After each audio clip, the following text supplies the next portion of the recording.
Hello friend, नमस्कार। स्वागत है आपका एक बार फिर से राठौर इंग्लिश क्लासेस में। फ्रेंड्स, हम आर के नारायण के द्वारा लिखा गया उपन्यास गाइड, द गाइड, इसको देख रहे हैं और काफ़ी सारी चीज़ें इसमें देख चुके हैं। तो आइए फ्रेंड, बाकी जो कहानी रह गई इस उपन्यास की उसको आगे देखते हैं। फ्रेंड्स, अब तक की कहानी में हमने देखा था कि रोजी जो है ये मार को छोड़ के चला जाता है इनको, क्योंकि मार्को को ये अनजाने में ये बता देती है कि इसका अफेयर चल रहा था राजू से। और फिर वो धीरे धीरे कुरेद कुरेद के सारी बातें पूछ लेता है और इससे वो इतना ज़्यादा नाराज़ हो जाता है कि वो सब कुछ छोड़ छाड़ के वापस मद्रास चला जाता है और रोजी को वहीं छोड़ जाता है। रोजी के पास कोई रास्ता नहीं बचता है तो वो ढूंढते ढूंढते राजू के घर आ जाती है। राजू उससे कहता है कि चलो कोई बात नहीं, तुम सही जगह आई हो और हम उस व्यक्ति को एक सबक सिखाएंगे। हालांकि राजू तो, क्योंकि रोजी को पहले दिन से जब उसने देखा था तब से ही पसंद करता था। रोजी जब उसके पास वापस आ जाती है तो वो तो मन ही मन बहुत ज़्यादा खुश होता है। इधर हमने देखा था फ्रेंड कि राजू जो है फिर पूरे दिन रात रोजी और मार्को की सेवा में लगा रहता था। कभी उसने ध्यान ही नहीं दिया दुकान पे, जो उसकी रेलवे स्टेशन पे दुकान रहती, वो पोर्टर का लड़का जो रहता है, कुली का लड़का, वो चला रहा होता और उसमें बहुत सारा घोल जाल कर देता। वो बहुत सारा माल वो बाजार से खरीद लेता है जिसका पेमेंट नहीं करता है। जो पेमेंट आता है दुकान पे वो खुद रख लेता है। इस तरह से गड़बड़ करके वो पूरा दुकान का जो है नुकसान में ले आता है।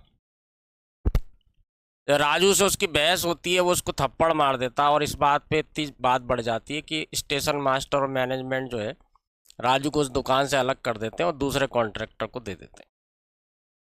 आइए फ्रेंड, आगे की कहानी देखते हैं। राजू जिससे सामान लिया करता था बाजार से, वो एक सेठ था जो राजू का एक फ्रेंड भी था। अब तक जब तक कि देखिए सारा काम ठीक ठाक चलता है तब तक तो सब दोस्त रहते हैं, लेकिन जब काम बिगड़ने लगता है तो वो कोई दोस्ती यारी नहीं रह जाती। तो वो जो सेठ रहता है, होलसेलर मर्चेंट, मार्केट रोड पे, ये राजू के पास कर्मचारियों को बहुत बार भेजता है पेमेंट लेने के लिए। और जब वो कोई जवाब नहीं देता है तो वो एक दिन खुद ही आता है ना। वो राजू का, देखिए, होने को वो अच्छा दोस्त था। जैसे मैंने बोला, जब सब कुछ अच्छा चल रहा था, दुकानदारी खूब अच्छी चल रही थी, खूब माल जा रहा था, पेमेंट आ रहा था, तो नेचुरल बात दोस्ती हो जाती। लेकिन जब पेमेंट बिगड़ने लगता है तो ये दोस्ती खत्म हो जाती है। और सेठ जो है राजू के घर आता है और वो कहता है कि बहुत सारा पेमेंट बाकी है। राजू उससे कहता है कि मेरे पास तुम्हें देने के लिए फ़िलहाल तो कोई पैसा है ही नहीं, क्योंकि मेरा कामकाज बिल्कुल ठप पड़ा है। दुकान उसकी जा ही चुकी थी। दुकान ना होने की वजह से उसके जो कस्टमर आते थे गाइड के रूप में वो भी कम आने लगे थे। गफूर से भी उसकी काफ़ी लड़ाई हो जाती है। तो उनके बीच में हॉट आर्ग्यूमेंट्स होते हैं, यानी कि लड़ाई हो जाती। और एक हफ्ते के अंदर ही जो है वो क्रिमिनल केस दायर कर देता है राजू के खिलाफ। क्योंकि सेठ जो रहता है पैसे वाला रहता है, अच्छा वकील करता है बड़ा। राजू के पास उतना पैसा नहीं रहता, वो एक छोटा मोटा वकील कर पाता है। अब ये सब चीज़ें चल रही होती हैं, राजू बहुत परेशान रहता है कि अब क्या करें, कहाँ जाएं। रोजी उसके साथ रह रही होती है तो उसके दिमाग में ये विचार आता है, क्योंकि रोजी जो है वो एक बहुत उच्च दर्जे की डांसर रहती है, तो वो उसकी प्रैक्टिस को घर पे ही जारी करवाता है। और वहाँ के लोकल जो स्कूल, कॉलेज या ऐसे संस्थान रहते हैं जहाँ पे कि प्रोग्राम्स होते हैं, एनुअल फंक्शन वगैरह आयोजित होते हैं, उनसे कांटेक्ट करता है और उन्हें बताता है कि मद्रास से एक बहुत बड़ी डांसर आई हैं जो आपके एनुअल फंक्शन में या आपके यहाँ कोई प्रोग्राम हो रहा है तो वहाँ डांस कर सकती हैं। बोलने में तो वो शुरू से ही माहिर रहता है। तो वो एक नई जिंदगी की शुरुआत करता है रोजी के साथ एज ए पब्लिक डांसर। तो काफ़ी सारी परेशानियां चल रही होती हैं। एक तरफ तो क्रिमिनल केस वो सेठ ने दायर कर रखा था, दूसरा पैसा बिल्कुल ही नहीं था, और तीसरा प्रॉब्लम थी माँ की। माँ को रोजी बिल्कुल पसंद नहीं थी और वो चाहती थी कि यहाँ से चली जाए। अब इस घटना में फ्रेंड एक और टर्न आता है। राजू की माँ अपने भाई को वहाँ बुला लेती हैं और एक दिन उनका जो मैटरनल अंकल यानी भाई जो रहते हैं वो अचानक से जो है वहाँ पे उसके घर पे आ धमकते हैं। उसके मामा जो है एक थोड़े से, मान के चलिए, एक अक्खड़ टाइप के व्यक्ति जो दमदार रहते हैं, एक परिवार में सारा डिसीजन लेना, सब करना, सब उनकी बात मानते हैं, इस तरह के व्यक्ति बताएं, दबंग टाइप के। अब वो माँ उनको पूरी कहानी बता देती कि इस टाइप की एक शादीशुदा रोजी नाम की लड़की है जो अपने पति को छोड़ के आ गई है और इसने अपने प्यार के जाल में फंसा लिया राजू को। उसके मामा वहाँ आ जाते हैं और आकर के रोजी को बहुत खरी खोटी सुनाते हैं। राजू की माँ भी बहुत भला बुरा बोलती है, उसे नागिन कहती है, इस नागिन ने मेरे लड़के पे कब्जा कर लिया। और वो आकर के मैटरनल अंकल यानी जो मामा रहते हैं, वो डायरेक्टली तो बोल नहीं पाते लेकिन इनडायरेक्टली रोजी से कह देते हैं कि तुमको यहाँ से जाना पड़ेगा। अब इस बात पे राजू जो है ये बहुत नाराज़ हो जाता है, क्योंकि वो किसी भी कीमत पे रोजी को छोड़ना नहीं चाहता था। तो मामा की और राजू की बहुत हॉट टॉक होती है और अल्टीमेटली ये स्थिति हो जाती है कि उसकी माँ जो रहती है वो ये कहती है कि इस घर में या तो मैं रहूँगी या रोजी रहेगी, तुम फैसला कर लो। राजू इस बात का कोई जवाब नहीं देता है, तो माँ नाराज़ हो जाती है और वो समझती है कि ये नहीं चाहता कि मैं यहाँ रहूँ, और वो नाराज़ होकर के अपने भाई के साथ चली जाती है। रोजी उनके पैरों में गिर के बोलती है कि माँ जी आप मत जाइए, लेकिन वो नहीं मानती और उसके मामा जो है उसे धुतकार देते हैं। और इस तरह से मामा अपनी बहन को यानी कि राजू की माँ को वहाँ से लेकर के चले जाते हैं और ये बोल जाते हैं कि जब तक ये लड़की इस घर में रहेगी मैं कभी लौट के नहीं आऊँगी। अब फ्रेंड एक नई जिंदगी की शुरुआत होती है।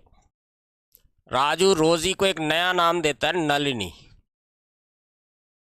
ताकि वो दुनिया के सामने एक संस्कृति से भरी हुई लड़की, एक ऑर्थोडॉक्स डांसर के रूप में प्रस्तुत कर सके।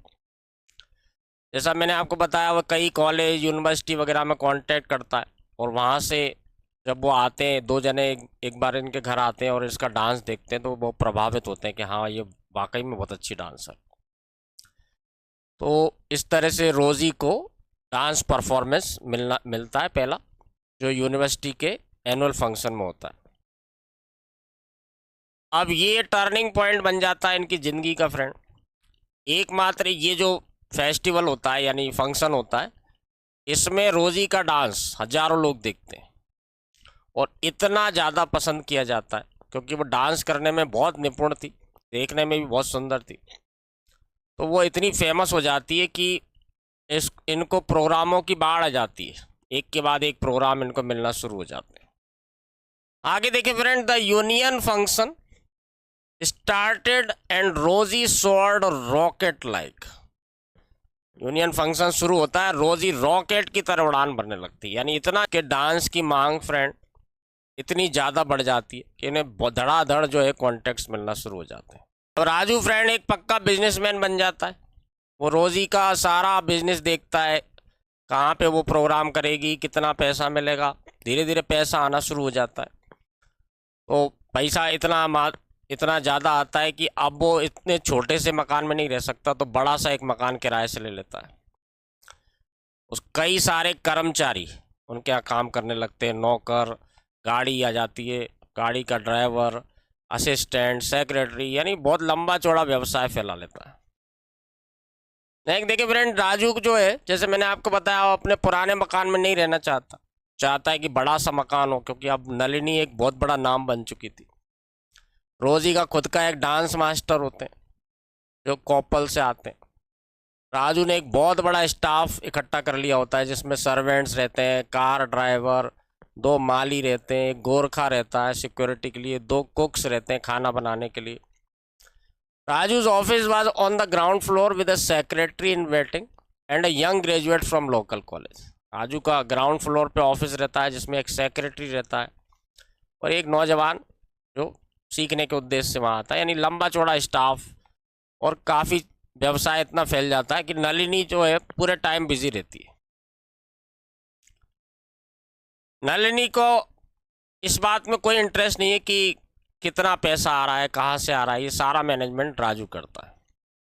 नलिनी को क्योंकि डांस करने का शौक है, इसलिए वो अपने केवल डांस पर ही फोकस करती है। मैंने आपको बताया फ्रेंड, नलिनी एक बहुत बड़ा नाम बन चुका था, तो ढेर सारे लोग जो है musicians who wanted a chance to accompany Nalini.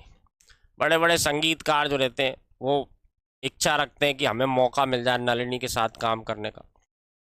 Raju भी एक, मान के चलिए, प्रतिष्ठित व्यक्ति बन जाता है शहर का। उसका जो इनर सर्किल रहता है, जहाँ पार्टियाँ होती हैं रोज रात में उसके घर पे, उसमें बड़े बड़े लोग आते हैं फ्रेंड। इसमें जजेस रहते हैं, एमिनेंट पॉलिटिशियंस, यानी कि उस शहर के जो प्रमुख पॉलिटिशियन राजनेता रहते हैं, है ना, textile mill owner, banker, municipal councillor, editor of the प्रुथ वीकली, यानी अखबारों के संपादक आ रहे हैं, एसपी आ रहे हैं, बड़े बड़े अधिकारी आ रहे हैं, यानी एक बहुत बड़ा प्रोमिनेंट व्यक्ति बन जाता है। और इनके यहाँ अक्सर पार्टी होती है जिनमें ये सारे लोग शामिल होते हैं। जैसे मैंने बताया फ्रेंड कि जैसे पैसा आता जाता है, राजू पैसा बनाने के साथ साथ रोज़ रात को पार्टियाँ करना, और वो एक मेडिकल सर्टिफिकेट बनवा लेता है कि उसकी हेल्थ जो है इसमें इस तरह की प्रॉब्लम है कि उसको अल्कोहल की ज़रूरत है। रोज़ रात को शराब पीता है, पार्टियाँ होती हैं, बड़े बड़े लोग आते हैं, ताश के गेम होते हैं, इस तरह की ऐशो आराम की ज़िंदगी चल रही होती है। अब कहानी में फिर से एक मोड़ आता है फ्रेंड। एक दिन एक किताब आती राजू के पास जिसका नाम रहता है the cultural history of south India. ठीक है ना, cultural history of south India. ये बाय पोस्ट आती है जो मार्को ने भेजी होती है।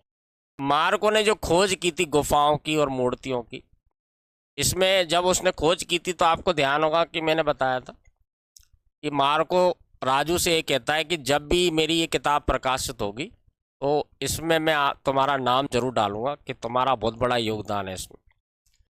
फ्रेंड, ये जो किताब मार्को ने भेजी होती है the cultural history of south India, है ना, इसमें राजू के प्रति वो आभार, राजू का नाम डालता है उसमें कि मालगुडी रेलवे स्टेशन पे श्री राजू जी ने मेरी बहुत बड़ी मदद की इस किताब में और इस इस पूरी खोज में। राजू क्योंकि रोजी से प्यार करता था लेकिन अभी भी वो शादीशुदा थी, उसने तलाक नहीं लिया था।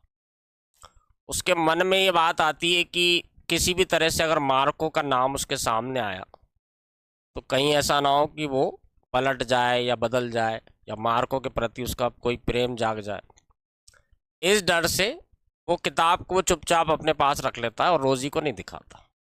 नेक्स्ट देखिए फ्रेंड, 3 डेज लेटर, यानी 3 दिनों के बाद ही मार्को का फोटोग्राफ छपता है द इल्लुस्ट्रेटेड वीकली में ना। द इल्लुस्ट्रेटेड वीकली अखबार रहता है, बॉम्बे से निकलता है। इसमें मार्को का फोटोग्राफ छपता है और along with the review of his book, है ना, उसकी किताब के बारे में रिव्यू छपता है। इसका टाइटल रहता है an epoch making discovery in Indian cultural history. बुलाती है और उससे कहती है कि कहीं से भी इस किताब को अरेंज करो। फ्रेंड, जैसा मैंने आपको बताया कि राजू को रोज़ रात को पार्टी करना, शराब पीना, है ना, ताश खेलना दोस्तों के साथ, इस तरह की अय्याशियाँ करते रहता। रोज़ी के मन में कहीं ना कहीं ये बात आने लगती है कि मैं मेहनत कर रही हूँ, मेरी वजह से इतना पैसा आ रहा है और मेरे पैसों पर ये अय्याशी कर रहा है। उसके मन में कहीं ना कहीं ये बात आने लगती। जब मार्को का फ़ोटो छपता है अखबार में तो ये उस फोटो को काट लेती है और अपने ड्रेसिंग रूम में जो ड्रेसिंग टेबल रहता है उस पर ले जाके रख देती है, जैसे फोटो फ्रेम रख देते हैं। मणि जो है, जो सेक्रेटरी था राजू का, ये धीरे से बता देता है रोजी को कि ये किताब तो पहले ही आ चुकी है बाय पोस्ट। अब रोजी इस बात से और ज़्यादा नाराज़ हो जाती है कि ये किताब भेजी थी मार्को ने और राजू ने उसको छुपा लिया और मुझे नहीं बताया, तो कहीं ना कहीं इसके मन में चोर है। अब राजू जब एक बार इसके कमरे में आता है तो वो देखता है कि वो फोटोग्राफ ड्रेसिंग टेबल पे उसने लगा रखा है। उसे बड़ा दुख होता है इस बात का। अब रोजी उससे पूछती है कि राजू, वो किताब कहाँ है जो मार्को ने भेजी थी। मार्को की किताब के बारे में रोजी को पता चल चुका है। ये राजू समझ जाता है और ये भी समझ जाता है कि मनी नहीं बताया होगा। वो किसी तरह से झगड़ा ना हो इसको टालने के लिए कह देता है ठीक है मैं तुम्हें कल दे दूंगा। अब यहाँ पे फ्रेंड आप देखेंगे कि एक स्त्री का मन किस तरह से बदलता है है ना, इसका बहुत ही सजीव चित्रण किया है। जब ये बात सब हो जाती है तो रात को रोजी जो है वो राजू से कहती, after all he is my husband, आखिरकार आखिरकार वो मेरा पति है। यानी वो व्यक्ति जो उसको छोड़ के चला गया था बिल्कुल मरने के लिए, ना उसके पास पैसा था, ना घर था, कुछ भी नहीं था, राजू ने अपने माँ से और पूरी दुनिया से लड़के उसको इस मुकाम तक पहुंचाया। इसका एहसान मानने की बजाय अब वो ये सोचती है कि मैं तो पहले ही से टैलेंटेड थी, यानी वो सारे एहसानों को भूल जाती है। और अब जब वो वेल सेटल्ड हो चुकी है, फेमस हो चुकी है, खूब सारा पैसा भी आ चुका है, अब जब वो किताब मार्को की छपती है तो वो फिर से उसके मन में अपने पति के प्रति एक तरह से कह सकते हैं कि प्रेम जाग जाता है, और वो कहती है आखिरकार वो मेरा पति है। राजू इस बात से बहुत ज़्यादा दुखी होता है क्योंकि उसने बहुत बड़ा बलिदान करा था। वो अपने माँ से भी लड़ लिया, माँ को छोड़ दिया, माँ चली गई वहाँ से, सभी दोस्तों से लड़ाई हो जाती है, गफूर से लड़ाई हो जाती है, बिजनेस चौपट हो जाता है। तो ये इनके बीच में एक मनमुटाव, बहुत बड़ा मनमुटाव शुरू हो जाता है। अब कहानी में फिर एक बहुत बड़ा मोड़ आता है फ्रेंड। एक लेटर आता है जो मार्को के लॉयर ने भेजा होता है ना, मार्को का लॉयर वकील जो मद्रास से भेजता है रोजी के नाम से, उस पर लिखा रहता है रोजी और नलिनी।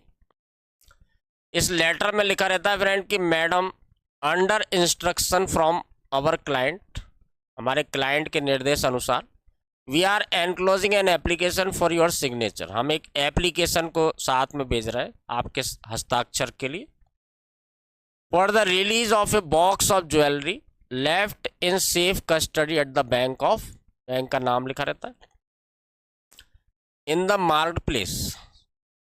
यानी इस पूरे पत्र का सारांश ये है कि उसमें यह लिखा रहता है कि एक पत्र भेज रहे हैं हम आपको जो एनक्लोज है इस पत्र के साथ में, जिसमें आपको हस्ताक्षर करके भेजना है कि एक बैंक में एक ज्वेलरी यानी आभूषणों का बक्सा रखा है, तो आप ये हस्ताक्षर करके भेज दें तो वो बक्सा जो है आपको मिल जाएगा। मार्को के लेटर से राजू बहुत ज़्यादा परेशान था क्योंकि वो सोच रहा था कि अब मेरी लाइफ जो है सेटल हो गई है, अब मैं रोजी के साथ आराम से पूरी ज़िंदगी रहूँगा।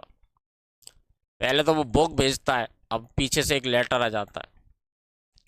राजू को लगता है कि अगर ये लेटर रोजी के हाथ पड़ गया तो हो सकता है कि वो दोबारा से मार्को के पास चली जाए, या मार्को से उसका जो एक छुपा हुआ प्रेम है वो फिर से जागृत हो जाए और मुझे छोड़ के चली जाए, और वो किसी भी कीमत पे ये नहीं चाहता। तो वो पत्र को जो उठा के अलमारी में रख देता है। अब वो इस उधेड़बुन में रहता है कि क्या करें क्या नहीं करें, अगर नहीं बताऊंगा तो भी दिक्कत, और बता दूंगा तो भी दिक्कत। तो वो कोशिश करता है, रोजी के जो साइन रहते हैं इनको करने की कोशिश करता है, और काफ़ी प्रैक्टिस के बाद उसे लगता है कि हाँ मैं कर सकता हूँ। तो वो उस लेटर पे रोजी के साइन कर देता है, यानी फर्जी साइन कर देता है, और उसको भेज देता मार्को के लॉयर के पास। जैसा मैंने आपको बताया कि फ्रेंड रोजी का जो स्वभाव है उसका बहुत ही अच्छा चित्रण किया है। ताकि पहले हमने देखा फ्रेंड कि रोजी की जब शादी हुई मार्को से, और वो जब मालगुडी में आई थी, तो एक भी दिन ऐसा नहीं जाता था जब इनकी लड़ाई ना हो। रोजी बिल्कुल भी मार्को को पसंद नहीं करती थी, मार्को भी उसकी बेइज्जती करता था, बहुत उसके साथ बुरा व्यवहार करता था, और यहाँ तक कि वो उसको छोड़ के भी चला जाता है। यही नहीं सोचता कि वो अकेली महिला जिसके पास कोई पैसा नहीं है, कोई घर नहीं है, वो कहाँ जाएगी, और पीछे पलट के भी नहीं देखता। बाद में कभी ये जानने की कोशिश भी नहीं करता कि वो कहाँ गई, क्या किया उसने। लेकिन रोजी जब सब कुछ अच्छा हो गया, पैसा कमा लिया, नाम हो गया, अब उसको दोबारा से मार्को की याद आने लगती है। तो इसका बहुत ही सजीव चित्रण किया है, और इस पूरी कहानी में जो रोजी के साथ हो रही थी, इसमें राजू जो है एक कह सकते हैं कि गेहूं में जो घुन पिस जाता है उसकी तरह से हो गया। अब फ्रेंड जैसे हमने देखा कि राजू फर्जी साइन करके वो लेटर भेज देता है, लेकिन मार्को ये पता लगा लेता है कि ये फर्जी साइन है, और इसकी बात की जो है पुलिस में कंप्लेंट कर दी जाती है, और राजू के खिलाफ एक वारंट निकल जाता है। मालगुडी से 60 किलोमीटर दूर, है ना, 60 मील दूर एक कालीपेट नाम की जगह होती है जहाँ पे रोजी का प्रोग्राम चल रहा होता है। और इसका 5th डांस होने वाला था, जो स्नैक डांस होता है। और इस बीच जो है सुपरिटेंडेंट ऑफ पुलिस यानी एसपी वहाँ पहुँचते हैं और राजू के बारे में पूछते हैं। अब रोजी पूछती है कि क्या बात है, तो वो उसे पूरी बात बताते हैं कि फर्जी साइन किए थे इन्होंने और इस वजह से इनके खिलाफ वारंट है, इनको गिरफ्तार करना है। अब रोजी का रिएक्शन देखिए फ्रेंड, वो सीधा सा कहती है कि ये कर्मों का फल है, जैसे कर्म किए वैसा भुगतना पड़ेगा।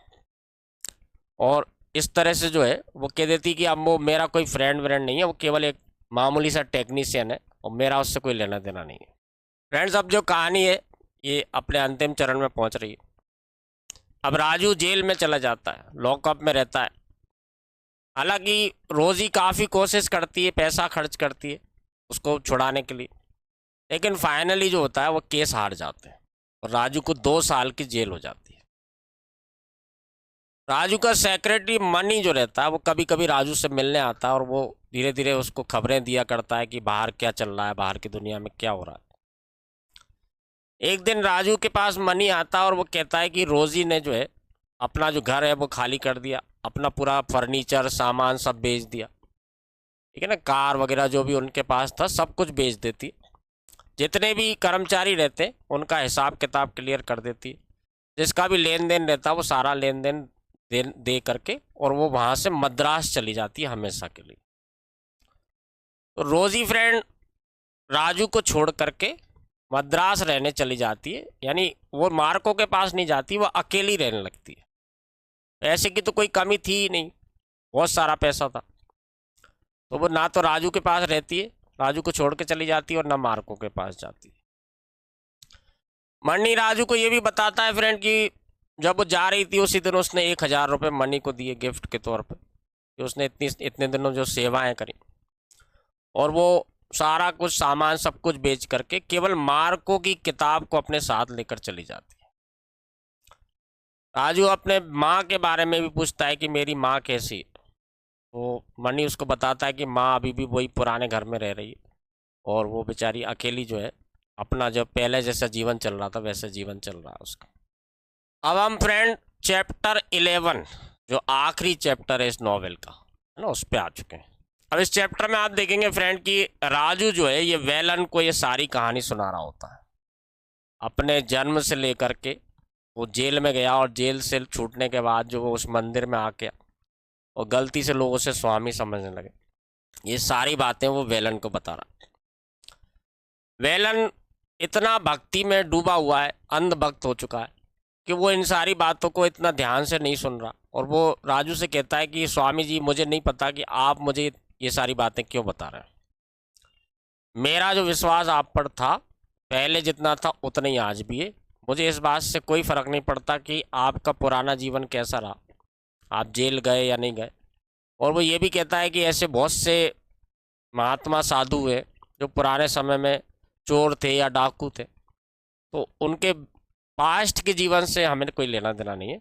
यानी वो स्वामी भक्ति में इतना अंधा हो चुका था कि उसने कहा कि मुझे आपके बीते हुए जीवन से कोई लेना देना नहीं है, मेरी नज़र में आप एक संत महात्मा जैसे पहले महान थे आज भी वैसी महान। वो राजू को ये भी भरोसा दिलाता है कि आपने जितनी भी कहानी मुझे सुनाई है ये केवल मेरे तक ही सीमित रहेगी और मैं किसी को भी इसके बारे में नहीं बताऊंगा। तो ये सारी घटनाएं चल रही हैं फ्रेंड, राजू कई दिनों के उपवास पर है, धीरे धीरे उसे कमजोरी आने लगती है, और जैसा कि लोगों की आस्था थी वो रोज़ सरयू नदी के पानी में घुटनों तक जाके खड़ा होता है, वहाँ प्रार्थना करता, और फिर वो सीढ़ियाँ चढ़ के वापस मंदिर में आ जाता है और वहाँ पे भजन कीर्तन चलते रहते हैं और वो स्वामी जी लेटे रहते हैं। ये उनकी रोज़ की दिनचर्या हो जाती है। अब एक दिन एक न्यूज़पेपर का रिपोर्टर जो है वो कहीं से भटकता हुआ उसको खबर मिलती है इस सूखे के बारे में, और वो वहाँ पर आता है और वो परिस्थिति का जायज़ा लेता है, और उसके बाद वो एक वायर, पुराने ज़माने में फ्रेंड एक टेलीग्राम भेजा जाता था, पुराने ज़माने में टेलीफोन मोबाइल नहीं होते थे, तो कोई संदेश भेजना हो तो एक टेलीग्राम की सुविधा होती थी जिससे वो रिपोर्टर जो है वो न्यूज़ वगैरह जो भी जानकारी होती है वो अपने हेडक्वार्टर में भेजता है। काश वो अपनी पूरी ये जानकारी को भेजता है और ये पेपर में छपने लगती हैं खबरें। धीरे धीरे जितने भी आसपास के न्यूज़पेपर्स मैगजीन्स रहते हैं, इनमें राजू के बारे में खबरें आने लगती हैं कि एक ऐसा स्वामी है, एक महात्मा है, जो सूखे को ख़त्म करने के लिए एक बहुत लंबे उपवास कर रहे हैं, 2 हफ्ते का उपवास कर रहे हैं, और जब तक खाना नहीं खाएंगे जब तक कि बारिश नहीं होती। तो तार भेजता है फ्रेंड रिपोर्टर, इसकी हेडिंग होती है holy man's penance to end the drought. एक होली मैन यानी एक पवित्र व्यक्ति का तप है ना, सूखे को खत्म करने के लिए। इसके बाद वो एक और टेलीग्राफ भेजता है फ्रेंड, जिसमें लिखा रहता है 5th डे ऑफ फास्ट, 5वां दिन उपवास का। He described the swami came to the river sage, वह उसमें डिस्क्राइब करता है कि स्वामी नदी के किनारे आते हैं, फेस्ड इट्स सोर्स, इसका बहाव का सामना करते हैं, and stood knee deep in water for 6 to 8 in the morning. सुबह 6 बजे से 8 बजे तक वो घुटने तक पानी में खड़े रहते हैं और प्रार्थना करते रहते हैं, अटरिंग सम प्रेयर, है ना, कुछ मंत्रों का, कुछ प्रार्थना का उच्चारण करते रहते हैं सुबह 6 से 8 बजे तक। पूरी खबर जो है विस्तार में लिखता है। Then the holy man would go back to the pillared hall of the temple. उसके बाद जो वो पवित्र व्यक्ति है वो अपने जो बड़े बड़े खम्भों वाले एक हॉल में चले जाते हैं। बहुत बड़ी एक भीड़ जो है उनको चारों तरफ से घेरे रहती है। ही फास्टेड टोटली, वो पूरी तरह से उपवास पर है। आफ्टर मेडिटेशन यानी ध्यान लगाने के बाद he would go to sleep, वो सोने के लिए चले जाते हैं। And his devotees remain there guarding him, उनके जो भक्त हैं वो वहीं पर बैठे रहते हैं उनकी सुरक्षा करते हुए। राजू फ्रेंड शुरुआत में तो बहुत दुखी रहता है, परेशान रहता है, भागने की कोशिश भी करता है कि मैं किसी तरह से यहाँ से भाग जाऊँ, लेकिन चूंकि सारे लोग चारों तरफ से उसको घेरे रहते हैं हर समय, वो भागने में भी सफल नहीं हो पाता। शुरू के 1-2 दिन तो जो खाना रखा रहता है पहले से उससे गुजारा चला लेता है, फिर धीरे धीरे वो खाना भी ख़त्म हो जाता है, अब उसे मजबूरी में फास्ट करना ही पड़ता है। धीरे धीरे उसके अंदर वो जो है आध्यात्म का भाव पैदा होने लगता है और उसके मन में ही ये इच्छा होने लगती है कि अब तो मैं यही अच्छा है मेरे लिए, और उसको जो है जैसे कहते हैं कि एक ज्ञान प्राप्त हो जाना, यानी वाकई में वो महात्मा बन जाता है, यानी उस तरह की बातें करने लगता है, उसी तरह की सोच बन जाती है। इस कहानी में फ्रेंड एक और शुरुआत में हमने देखा था, एक मगरमच्छ की बात कही जाती है। जब लोग राजू से मिलने आते तो रात के समय वो कहते हैं कि हमको यहाँ आने में डर लगता है क्योंकि हमने सुना है इस नदी में एक मगरमच्छ है। जैसे लोग वहाँ आने में डरते हैं कि नदी पार करके जाएंगे कहीं मगरमच्छ ना खा जाए। कहानी के एंड में आप देखेंगे कि ये खबरें आती हैं कि मगरमच्छ मरा हुआ पाया गया या किसी ने मार दिया उसको, और उसके पेट से ज्वेलरी, बहुत सारे आभूषण निकलते हैं जिनकी कीमत लगभग 1000 रुपये रहती है। उस जमाने में 1000 बहुत बड़ी रकम होती थी। जैसे मैंने आपको बताया फ्रेंड कि राजू दिल से ही उसकी अब ये इच्छा होने लगती कि हाँ मैं फास्ट करूँगा, उपवास करूँगा और तब तक खाना नहीं खाऊँगा जब तक कि पानी ना गिरे, यानी उसकी आध्यात्म के प्रति सोच बढ़ने लगती। अब ये राजू की ख्याति दूर दूर तक पहुंचने लगती है क्योंकि अखबारों में छपने लगती है, और आप देखेंगे कि the special trains for the crowds were going to Malgudi, Malgudi के लिए स्पेशल ट्रेन्स चलने लगती हैं। मालगुडी के आसपास लोगों का जमघट लगने लगता है, मेला सा लगने लगता है, कभी बसें आ रही हैं, कभी गाड़ियां आ रही हैं, दूर दूर से लोग वहाँ पे आने लगते हैं। पूरे इंडिया में और विदेशों तक खबर पहुँच जाती है कि भारत में कोई ऐसी घटना हो रही है। तो एक मेले जैसा वातावरण हो जाता है फ्रेंड। पूरा प्रशासन भी उसमें लग जाता है, हेल्थ डिपार्टमेंट के लोग आते हैं कि वहाँ कोई महामारी या कोई बीमारी ना फैल जाए। रिपोर्टर्स दिन रात वहाँ पे घूमते रहते हैं, है ना, देश के और विदेश के रिपोर्टर्स भी आते हैं मालगुडी में और राजू का इंटरव्यू लेते हैं। रोज़ ये खबरें अखबारों में छपती हैं और दिनों दिन जो है ख्याति उसकी बढ़ती ही चली जाती है। राजू को उपवास करते हुए काफ़ी दिन हो जाते हैं और धीरे धीरे वो कमजोरी उसके शरीर पे झलकने लगती, वह अपने आप से खड़ा भी नहीं हो पाता, और बाकी सारे लोग उसकी सेवा में लगे रहते हैं। जो स्कूल मास्टर रहता है फ्रेंड, वो जितने भी टेलीग्राम्स आते हैं, लेटर्स आते हैं, इनको पढ़ के वो सुनाता है और इनका जवाब भेजता है। एक दिन जो है एक अमेरिकन रिपोर्टर अपनी जीप में आता है और आके स्वामी जी से मिलता है और कहता है नमस्ते टू स्वामी जी। स्वामी जी को नमस्ते। वो अपना नाम बताता है कि मेरा नाम जो है जेम्स जे मेलोन है और वो कैलिफोर्निया अमेरिका से आया। And his business is production and TV shows, और उसका व्यापार जो रहता है प्रोडक्शन करना, टीवी शोज बनाना। वो राजू का इंटरव्यू लेता है फ्रेंड, जो जा कर के यूएस में जो है प्रकाशित होता है, टीवी वगैरह पे आता है। जैसे मैंने बोला कि दिनों दिन उसकी ख्याति जो है देश और विदेश में फैलती जा रही थी। सरकार ने कई हेल्थ डिपार्टमेंट के लोग वहाँ पे नियुक्त कर दिए थे ताकि कोई महामारी ना फैले, क्योंकि बहुत भीड़ जो हो रही थी। एक मेले जैसा वातावरण हो जाता है, हजारों लोग आ रहे हैं, जा रहे हैं, बसें आ रही हैं, ट्रेनें आ रही हैं, है ना, स्पेशल ट्रेन आ रही हैं। गफूर की गाड़ी भी पूरे दिन लगी रहती थी कि लोग कुछ जाना छोड़ना, ये सारी घटनाएं चल रही। अब फ्रेंड 11वां दिन शुरू होता है फास्टिंग का। अब वो राजू जो है सुबह 5 बजे ही उठ जाता है। वो इतना कमज़ोर हो जाता है कि अपने आप से खड़ा भी नहीं हो पाता। तो वो पास में जो लोग रहते हैं वेलन वगैरह, उनसे मदद लेता है और खड़ा होता है। वो धीरे धीरे करके वो सरयू नदी के पानी में जाता है। वो वहाँ खड़े होकर के प्रार्थना करने लगता। थोड़ी देर प्रार्थना करने के बाद ही राजू जो है वेलन से कहता है, Velan it is raining in the hills. Velan पहाड़ों पर बारिश हो रही है। आई कैन फील इट, मैं इसे महसूस कर सकता हूँ। Coming up under my feet, और मैं इसे महसूस कर सकता हूँ कि मेरे पैरों के पास तक आ रही है। अप माई लेग्स, मेरे पैरों से ऊपर की ओर जा रही है, यानी मेरे पानी जो है मेरे पैरों के ऊपर से बढ़ता जा रहा है। और ऐसा कह के वो बेहोश होकर वहाँ गिर जाता है।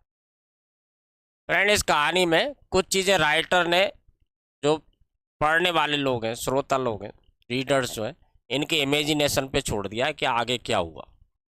यानी ये क्लियरली नहीं लिखा गया कि राजू मर गया या नहीं मरा, रोजी का आगे क्या हुआ, उसने मार्को के पास गई नहीं गई। तो बहुत सारी चीज़ें इमेजिनेशन पे छोड़ दी हैं। अब एक और ख़ास बात मैं आपको बताता हूँ। ये जो उपन्यास है द गाइड ना, इसके ऊपर एक पिक्चर बनी है गाइड नाम से, जिसके बारे में मैंने शुरुआत में आपको बताया था, जिसमें देवानंद जो है हीरो है और वहीदा रहमान इसकी रोजी यानी हीरोइन है। तो उपन्यास में जो कहानी है और इस मूवी में जो कहानी है, इसमें कुछ चेंजेस आप पाएंगे फ्रेंड। क्योंकि उपन्यास में जो चीज़ें लिखी हैं वो चीज़ों में थोड़ा सा फेरबदल किया गया था जब मूवी बनाई गई थी। इस चीज़ को ध्यान में रखते हुए कि मूवी को देखने वाले लोगों की मानसिकता थोड़ी सी अलग हो सकती। तो एक दो जो मेन चीज़ें वो मैं आपको बताता हूँ। मूवी में ही फ्रेंड ये बताया गया कि जब राजू वहाँ पे महात्मा बन जाता है और फास्ट कर रहा होता है, उपवास कर रहा होता है, तो जो उसका फ्रेंड गफूर रहता है वो भी उसके पास ही आ जाता है, वहीं मंदिर में जो एक बड़ा सा हॉल रहता है, यानी रुकने की जगह रहती है। राजू की माँ को भी कहीं से खबर मिलती है। ये नहीं खबर मिलती कि राजू ही वो महात्मा है, उनको ये खबर मिलती है कोई बहुत बड़े महात्मा है। तो वो इस तलाश में कि मैं अपने पुत्र को देख सकूं, यानी ये महात्मा जो है ये मुझे बता सकें कि मेरा पुत्र राजू कहाँ पर है, इस उम्मीद से वहाँ पे आती हैं। जब राजू के पास आती हैं और उसके पैरों में गिर जाती हैं, यानी कि वो एक बहुत, उनको नहीं मालूम रहता कि ये मेरा पुत्र है। राजू उनको पहचान लेता है और वो कहता है ये तो मेरी माँ है। तो सभी गांव वाले और वेलन जो रहते हैं उन्हें आदरपूर्वक उस जगह ले जाते हैं जहाँ राजू के रहने की जगह थी। इसी तरह से फ्रेंड, महात्मा जी के बारे में जब रोजी को पता चलता है, वो भी इस उम्मीद में आती है कि वो मुझे बता दें कि राजू कहाँ है। क्योंकि राजू जब जेल से छूटता है फ्रेंड, ये मूवी की बात कर रहे हैं हम, मूवी में ये बताया गया है कि जिस दिन राजू को जेल से छूटना था उस दिन रोजी और उसकी माँ दोनों ही जेल के दरवाजे पे खड़े होते हैं, उसको लेने के लिए जाते हैं। लेकिन जब जेलर से वो पूछते हैं तो जेलर कहता है क्योंकि उसका चाल चलन अच्छा था इसलिए उसको तो पहले ही छोड़ दिया गया और आपके घर नहीं गया। ये बड़े आश्चर्य की बात है कि आप दोनों में से किसी से नहीं मिला। ये बात सुन के दोनों बहुत भौचक के रह जाते हैं और उनको लगता है कि ये ऐसा कैसे हो गया, राजू जेल से छूट गया और फिर भी ना तो माँ से मिला ना रोजी के पास आया। वो दोनों ही बहुत परेशान रहते हैं कि ये पता नहीं कहाँ चला गया। ये मूवी में इस तरह का है फ्रेंड, उपन्यास में ऐसा बिल्कुल नहीं लिखा। एक और जो चेंज आप देखेंगे बहुत बड़ा, उपन्यास में ये बताया गया कि रोजी जब जेल में था, राजू उसी समय सारा सामान सब कुछ बेच बाच के वो मद्रास चली जाती है और वहाँ अकेले रहने लगती है। जबकि मूवी में ये बताया गया है कि राजू तो चला गया होता बिना बताए, वो एक उन साधु महात्मा के बारे में सुनती है और उनके पास जाती है इस उम्मीद में कि वो राजू के बारे में कुछ बताएंगे। तो सेम वही घटना होती है कि उसको राजू पहचान लेता है और वो बेलन और उसके जो सहयोगी रहते हैं वो रोजी को भी उस मठ में एक रुकने का जो जगह रहती है मंदिर में, वहाँ पे वो रोजी भी चली जाती है। यानी फाइनली ये बताया मूवी में कि जब उसका अंत आ जाता है राजू का, यानी उपवास का अंत हो रहा है, यानी राजू का एंड ही समझ लीजिए कि मूवी के एंड में राजू मर जाता है। लेकिन मरने से पहले उसके जितने भी शुभ चिंतक रहते हैं, जैसे कि उसका फ्रेंड रहता गफूर, उसकी माँ और रोजी, ये सारे लोग वहीं इकट्ठा हो जाते हैं। रोजी जो है राजू की इस दुर्दशा जो हो रही होती है, इस तरह से वो उपवास कर रहा होता है और उसको चिंता रहती है कि इसके साथ कोई बुरी घटना ना हो जाए, वो माफ़ी मांगती है और बहुत रोती है कि मेरे कारण तुम्हारी ज़िंदगी बर्बाद हो गई, मैं ही वो व्यक्ति हूँ जिसके कारण तुम आज यहाँ पर हो। लेकिन राजू तब तक दुनियादारी सब छोड़ चुका था, अध्यात्म में जा चुका था, और वो रोजी से कहता है कि जो किस्मत में लिखा होता है, जो भगवान ने हमारे लिए लिखा है वो होकर रहता है, इसमें तुम्हारा कोई दोष नहीं है। और इस तरह से फ्रेंड जो लास्ट में मूवी में दिखाया है कि राजू ये बोलता है, जैसी बात इस उपन्यास में वैसी सेम बोलता है कि मुझे ऐसा लग रहा है कि दूर कहीं पहाड़ों पर पानी गिर रहा है, मुझे उसकी आवाज़ सुनाई दे रही है, मुझे उसके जो है मैं महसूस कर सकता हूँ उस बारिश को। और थोड़ी देर बाद ही जो है बहुत तेज़ बादल गरजते हैं और बहुत ज़ोर से बारिश होने लगती है। वेलन, रोजी, माँ उसकी जो रहती हैं, सारा पूरा जितने भी लोग इकट्ठे रहते हैं वो झूम जाते हैं, झूम कर नाचने लगते हैं बारिश को। और इधर देखते हैं तो राजू जो है वो ख़त्म हो चुका था, है ना, राजू की मृत्यु हो चुकी होती।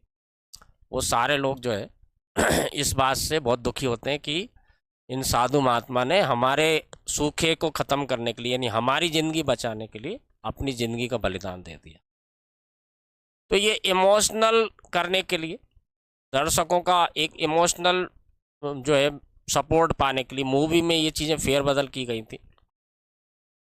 R.K. नारायण जी ने जब इस मूवी को देखा तो वो बहुत नाराज़ हुए, उनको इस बात से बहुत गुस्सा आया कि इन्होंने मेरी कहानी में ये हेर फेर क्यों करा। और उन्होंने एक शब्द बोला था फ्रेंड, इसको याद रखना आप, the guide is misguided, the guide is misguided. ये उन्होंने कमेंट किया था मूवी को देखने के बाद, जो फेरबदल किए गए थे मूवी में उपन्यास की कहानी से, यानी उपन्यास की कहानी में जो चीज़ें हैं वो उनको कुछ अलग करके दिखाया गया। आई होप फ्रेंड कि आपको ये वीडियो बहुत अच्छे से समझ में आया होगा। इसमें मैंने दोनों ही बातें बताई हैं आपको कि उपन्यास में क्या कहानी है और मूवी में क्या कहानी है, क्योंकि हमारा जो सिलेबस में है फ्रेंड वो मूवी की स्टोरी नहीं है, हमारे सिलेबस में जो नॉवेल R.K. नारायण ने लिखा है उस पर, तो इसलिए हमको ओरिजिनली नॉवेल में क्या लिखा है ये हमें निश्चित रूप से पता होना चाहिए। Thank you very much. अगले वीडियो में फिर मिलते हैं।